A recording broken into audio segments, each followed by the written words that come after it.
So everybody's asking, are you on team Erika Kirk or are you on team Candace Owens? About 48 hours before Charlie Kirk died, Charlie informed people at Turning Point, as well as Jewish donors and a rabbi, that he had no choice but to abandon the pro-Israel cause outright. You know, I have to say it, I've never seen you like this. No, this is righteous anger because this is not okay. It's not healthy.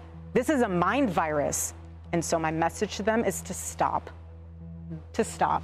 So there's this big debate around Charlie Kirk's passing, his assassination, and it's not only political, but even in the Christian community, there's some divides. Specifically, there are some people that are saying some of the questions and accusations that Candace Owens is saying is going too far, specifically and especially because Erika Kirk she's a mourning widow. There's other people that are saying she's looking kind of suspicious and she really didn't go through much of a mourning process that we can see. But even more than that, when people argue and they say she mourns how she mourns, people are speaking to the fact that she didn't take any time privately to mourn, in that she's out in the spotlight and she's doing a tour. Now, there's two sides to this because, of course, she's saying that she's doing this in the honor of the late Charlie Kirk. But what I want to really talk about more is this divide that's happening in the Christian community, because people are saying that some of the things that Candace Owens is saying is almost blasphemy. And specifically, they're calling her words and they're calling what she's saying anti-Semitic. Now, why? The first thing is she's almost accusing, or she's tapping around the idea that Israel might have been a part of this assassination of Charlie Kirk. The interesting thing is both sides are admitting that Charlie Kirk was changing his viewpoint at the end of his life. That's been proven specifically regarding Israel. Max Blumenthal's Gray Zone piece argues that Charlie Kirk was increasingly at odds with the pro-Israel donor establishment and that this tension may have contributed to mounting pressure before his death. A friend of Kirk told Gray Zone that Kirk had rejected an offer from Bibi Netanyahu to arrange a large pro-Israel funding apparatus for his organization, and that he'd grown frightened by private pressure from pro-Israel forces. Billionaire Bill Ackman is alleged to have convened a hostile intervention in the Hamptons, during which pro-Israel advocates reportedly demanded Kirk rescind a speaking invitation to Tucker Carlson and submit to influence. There was a meeting in the Hamptons where there were some Israeli donors, and even Erika Kirk, she starts to speak about this, and she says one of the first questions that they asked was, what would happen, Charlie, if you passed away, or if something happened to you? What would happen to Turning Point USA? In August, before all this happened, he had a event where he had some donors at, and one of the first questions they asked was, God forbid if something happens to you, like what would happen next to Turning Point? Erika Kirk says this. Now it's an interesting question. I mean, that's an interesting question. I don't believe in coincidences. That's aggressive. I'll just say that. That's aggressive. Anyway, there were some donors that were Israeli that were said to have raised their voice and to be very frustrated with some of the words and some of the viewpoints that Charlie Kirk was having. And then last but not least, it's come out from both sides that Charlie Kirk said they are trying to kill me. He said this right before, I believe it was the day before he was assassinated. And so there's a lot of things happening, but the Christian community specifically, they are saying that the fact that you would implicate Israel in this is non-Christian. Like we stand with Israel no matter what. And that's what I want to talk about. We have to kind of talk about that, because that's interesting. That's interesting. And you know, I get it, because I'm a Christian and my dream trip is to go to Israel. I actually saved up the money once and I gave it away. But I want to go to Israel. I want to walk where Jesus walked. I get it.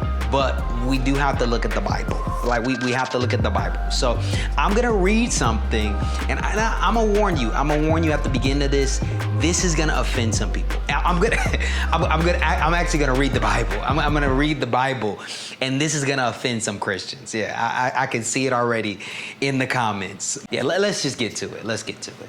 Matthew 23:37. O Jerusalem, Jerusalem, you the city that kills the prophets and stones those who are sent which to are it. sent unto you. How often I would have gathered your children together, as a hen gathers her even as brood a under hen her wings. gathers her chickens under But you her were not wings, willing. and you would not. Behold, your house is left unto you desolate.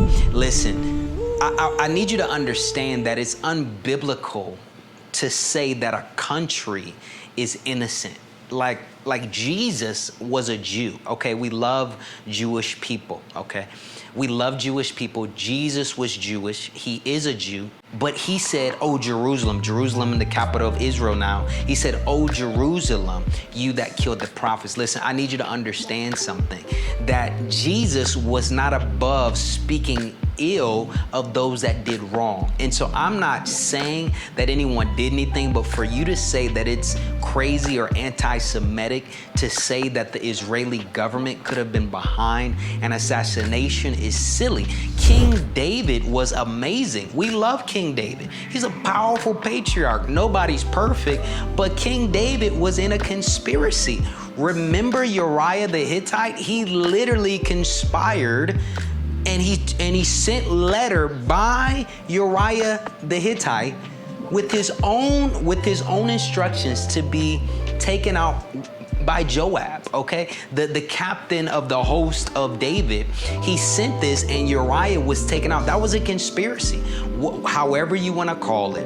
What happened with David, Uriah, and Joab, where Uriah died because David slept with Bathsheba, that was a conspiracy, okay? David called Uriah off the battlefield. He tried to get him to be with his wife to cover up that, you know, David and Bathsheba got together. And when he wouldn't go to his wife, he gave Uriah a letter to take to Joab on the front lines, and the letter read, make sure that Uriah's life is taken in battle. I'm paraphrasing that, but that's called a conspiracy, okay? And that happened in Israel. So that's all throughout the Bible. I mean, they conspired to kill Jesus, right? There was actually money that was given so that Jesus would be betrayed. And so to say that no one in an organization is capable of betraying someone, to say that no one could take someone's life because they're Jewish, that's crazy, okay? So I just want to say, I'm not saying which side I'm on. I guess I kind of said it,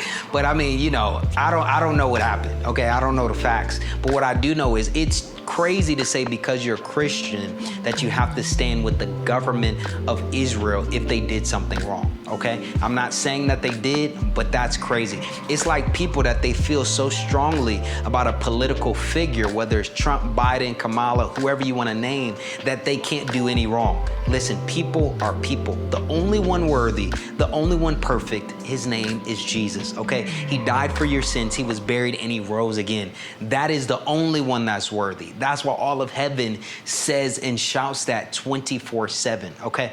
So Israel itself is not perfect, okay? So I just want to say, hey, thank you so much for watching the video.